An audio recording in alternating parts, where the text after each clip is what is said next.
Hey there, I'm Emma Miller, and guess what?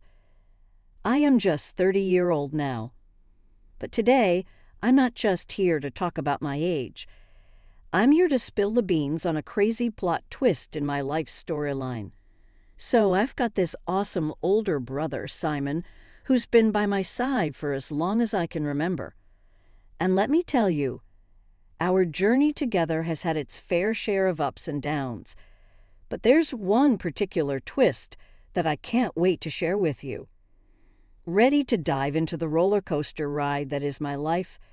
Since we were young, Simon had what you might call a finished face, sharp features that made him stand out in our neighborhood. There were rumors he might even be scouted by some talent agency. He was the classic handsome guy, charming and smart, quick-witted even as a child. Everyone adored him, including our parents and other adults. On the other hand, I was the only chubby one in our family since kindergarten. Though my facial features were similar to Simon's, being chubby had its appeal. I was shy and lacked charm, not being talkative like my brother. I never got compliments for being smart. I realized even as a child how different we siblings were perceived by those around us. Maybe my parents heard such comparisons, because by the time I started elementary school, they seemed to have lost interest in me. My grades were lower compared to Simon's at the same age, and I remained plump. While Simon received snacks, I didn't, yet somehow I was always chubby. My mother used to laugh and say, "Really? You're just like a round rolling ball." As a child, I didn't quite understand and felt somewhat happy when she laughed. But now I realize I was just being mocked. Simon always had reasons to get new clothes and shoes, be it his birthday, scoring in soccer, and so on. Meanwhile, despite being a girl, I only had hand-me-downs from him. Even shoes.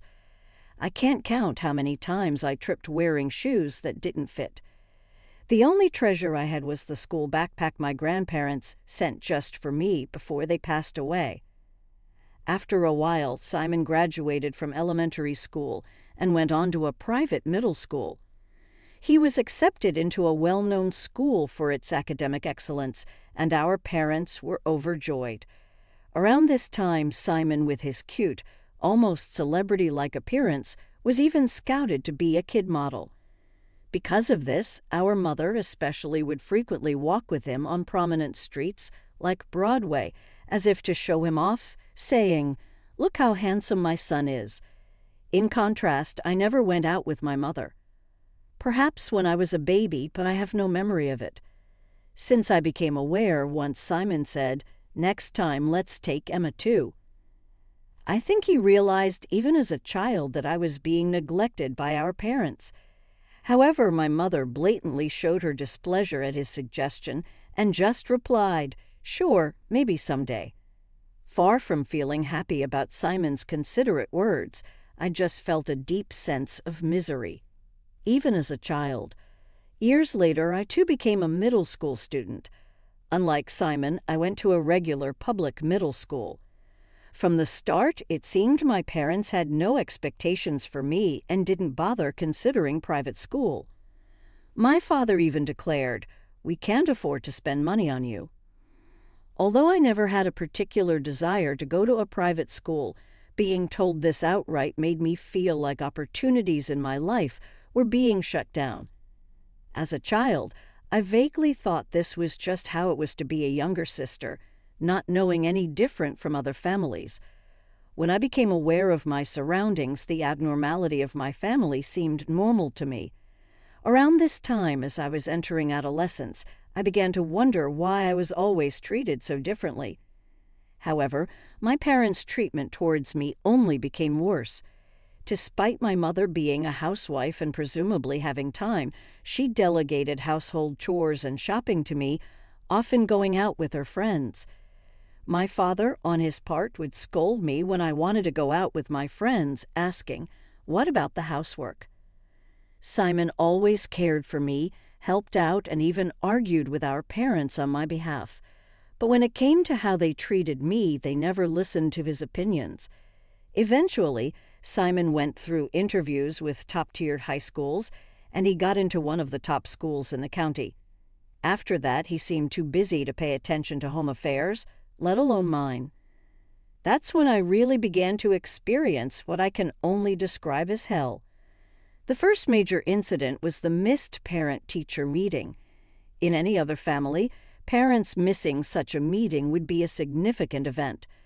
But to my parents, not attending such meetings was a non-issue. As if saying, "We're not going, so what?" The truth was, throughout my 3 years in middle school, they only attended once. During my first year, they didn't show up in my second year or even during the crucial third year when I was facing exams. My teacher expressed concern, wondering if something was happening at home. But I just brushed it off. I knew my situation wasn't normal, but it's not like my parents were physically abusive. I didn't know how to articulate the ongoing mental anguish I was experiencing. Talking about it felt embarrassingly shameful, like confessing on a child who isn't cherished by her parents. And the incidents continued. The next one was the New Year's left behind incident. That year, on New Year's Eve, my parents went back to my mother's hometown, taking only Simon with them. Last year, I was part of it too, but this year, being a student preparing for exams, I was told, "You should stay home and study." Probably they just found me annoying. Under the pretext of studying, as a result, I ended up spending New Year's Eve alone. I couldn't bring myself to ask friends to hang out on such a day, feeling like it would be saying, "I'm a lonely kid left behind." So I stayed home, watched the music awards alone, catching Dick Clark's New Year's Rockin' Eve, and went to sleep after shedding a few tears. The next morning, the doorbell rang repeatedly, waking me up. Thinking it's way too early for my folks to show up, I nervously peeped through the intercom to see who was there.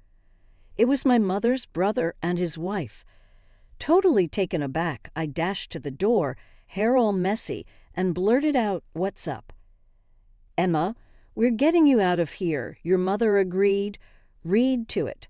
Don't sweat it. We'll sort out the paperwork later." "Huh, Uncle, what? What are you talking about?" His tone had me all shook up. I just couldn't get it. "What's this about leaving the house, Emma? If you're comfortable with it, we'd love for you to be our kid. We've got no children of our own, but you know right from the day you were born you've been like a daughter to us." It was all a blur to me. True enough, my aunt and uncle couldn't have kids because of health issues, but they've always been super sweet to me. Every time I came over, I'm aware of how many times they've expressed their concerns about the way my parents treat me. My aunt was the one who played with me when I was left alone, as Simon was the only one my parents paid attention to.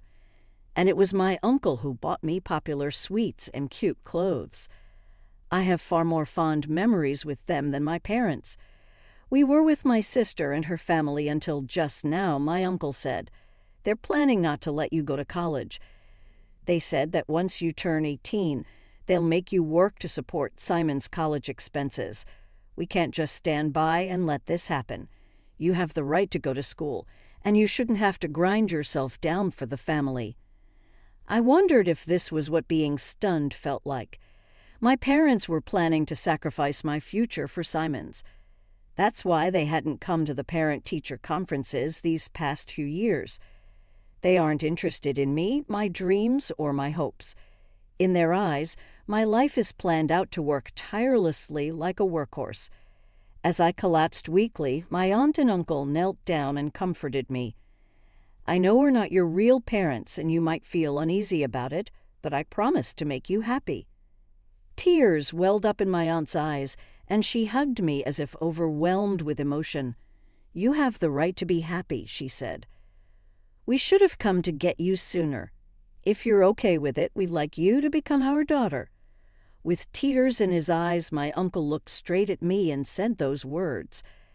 I wondered if I'd ever been wanted like this by any adult in my life. Though I was barely over 10 years old, it was clear what choice I should make. I decided to get adopted by my aunt and uncle. 10 years have passed since then. Ever since they took me in, my aunt and uncle showered me with so much love and provided countless fun experiences. My aunt enjoyed picking out clothes for me, often taking me shopping on weekends. My uncle, who had always wanted to drink wine with his daughter, prepared a bottle from the year I was born for my 21st birthday. We went on trips together, and my uncle, who had a childlike side, even took me to the zoo and aquariums when I was in high school. These are precious memories I'll never forget, unlike anything I experienced with my real parents. Initially, I called them uncle and aunt, but gradually they became nothing less than my parents in my heart. Now I call them Dad and Mom. When my parents went back to their hometown, they apparently told my aunt and uncle in a drunken state, "Emma is just hopeless in everything. She's not charming, and let's be honest, she's not much to look at. She lacks charisma and isn't smart either. Frankly, we don't need a dumb daughter like her.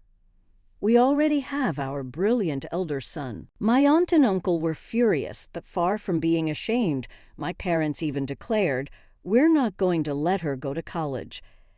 That's when the discussion of adoption came up. Despite it being New Year's Eve, my sober aunt drove to my place. I'm truly grateful for that. I wanted to repay my beloved parents in some way to become a daughter they'd be proud to have taken in. So, once I entered high school, I studied hard. I couldn't really focus during my high school because of everything that was happening. That's why I decided to change my approach and set goals for a future that would make my aunt and uncle proud. My efforts paid off, and I got into a prestigious state university. But that alone wasn't enough to express my gratitude to them, my dear parents. I wanted to provide them with a comfortable life in the future. With that determination, I continued to study hard in college. I even earned a meteorologist certification while still a student, and now appear on TV as a meteorologist. Additionally, wanting to make my aunt and uncle proud, I dedicated myself to dieting and strength training. Now I'm known as the beautiful weathercaster. Looking back, I always had the potential to be beautiful since I resembled my brother in looks. My aunt and uncle always said they were proud of me just as I was, but now I feel like I've truly become their pride and joy. Just as I was thinking about how much more I wanted to repay and express my gratitude, my biological parents suddenly appeared before me. "Emma, wow, you've grown into such a fine young lady," my parents said, tears in their eyes, clinging to me. I was about to get into my car after leaving the TV station and was completely taken aback by this sudden encounter. Honestly, it had been so long that I didn't recognize them at first. "I saw you on TV and was so surprised," Simon told me. "It was you, Emma. Who would have thought you'd become such a beauty, and a meteorologist at that?" my father said, patting my shoulder as if to say, "That's my daughter indeed. You really are our daughter. We're so proud." They actually said it. I couldn't hide my disgust, glaring at my parents without reservation. Unfazed, they kept pushing the conversation. "Oh, since we're here, let's have a meal at that fancy restaurant down the road, right? As a meteorologist, you must be earning a good salary, huh?" As if it was by chance to meet me, but they were stalking me like predators waiting in ambush, and after suggesting a meal to ask if I'm earning well, it's clear they're just looking to leech off me. They won't get the chance to mooch off me. I must send them away, make them never want to see me again. That's when a plan formed in my mind. I could use this approach. "Mom, Dad, it's great to see you, but I can't join you for a meal today. I've got another job lined up. Sorry." Of course, there's no other job. The only plan I have is to give my beloved aunt and uncle a dinner at a fancy restaurant as an anniversary gift. "Oh, is that so? That's too bad," my mother said, almost clicking her tongue, which I didn't miss. If it's okay, can I get your contact info? I'm having a small party for my birthday with some folks from the TV station. There will be lots of good food, and it'll be quite fancy, so I'd like to invite you both." As soon as I suggested this, my parents' eyes lit up. "Really? Wow, that's amazing. TV station, huh? Does that mean actors will be there?" my father asked. "Oh, darling, of course they will be," my parents said, smiling and getting excited. Little do they know, no actors will be attending. It's a small-scale party for meteorologists, after all. The main attendees are staff from newspapers and TV stations. At most, the fanciest guests will be the newscasters and some MCs. Without responding to my parents' expectant gazes, I just smiled and said, "See you at the party." A month later, as planned, the venue was rented out and my birthday party took place. Though it was small scale, quite a few people gathered. Since we rented a party space, my parents arrived, waving their hands, shouting, "Emma, look, look, we're the parents." It was really annoying. "Mom, Dad, welcome. Could you please go to the waiting room first? We have everything set up for you, from clothes to makeup. The clothes you're wearing are nice, but we have brand clothes available for rent, so why not try them out and enjoy the atmosphere?" My suggestion brought full smiles to my parents' faces. They're so transparent, eagerly cheerful just for show. "Oh my, I hardly ever get to wear brand-name clothes. Do you think they'll suit me?" my mother asked. "You've put on a bit of weight, though," my father chimed in. "Oh, stop it, darling," my mother replied. I watched their exchange and chimed in, "You're both still young and beautiful, so everything will look great on you." They nodded as if they had been waiting for those words. As a child, I was too afraid of being disliked more to see them clearly, and they seemed inscrutable. But now they appear quite simple. They wag their tails for high-end items, power, beauty, things everyone likes. That's just the kind of people they are. After getting their hair and makeup done and feeling quite pleased with themselves, my parents returned to the party. My mother wore a light pink off-the-shoulder miniskirt dress, something a younger person would wear. It was an absurdly age-inappropriate look, with her saggy knees betraying her true age.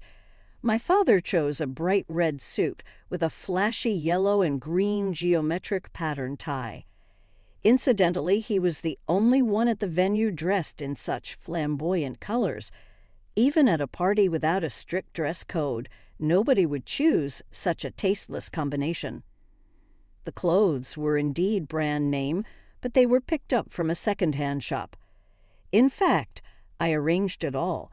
I told the makeup and costume crew that my parents are coming today and to dress them in these clothes. They're from a family party we attended when I was little, a treasured memory, I said, ensuring no one would question it. Of course, there's no such memory of going to a party with these parents, but a little white lie serves a purpose. My parents, believing the clothes were high-end brands, and hearing me repeatedly say they looked good, seemed quite pleased, despite the flashy and somewhat embarrassing attire. It's flashy and a bit embarrassing, but if you say it looks good, then it must be fine, they seem to think. My parents would listen to everything my accomplished brother said, except for matters concerning me. Now that attention is directed at me, who has also become accomplished. A while later, as the party started and it was time for me to give a speech as the guest of honor, I told my parents before going on stage, "I have a message for you both today, so make sure to listen," and I held their hands. They were surprised and looked happily at me as I ascended the stage. "Ladies and gentlemen, thank you all for gathering here today to celebrate my birthday. I also want to express my gratitude to everyone who helped plan this party." My friends interjected with playful remarks like, "That's so formal. You're not usually like that." Hearing this, I jokingly replied, "Just being myself." As I turned towards my parents, "Today my parents are also here at this event. They're right over there, pointing in their direction. The lighting crew highlighted them. Those are my shameless parents who abandoned me in my teens, but ambushed me after seeing me on TV.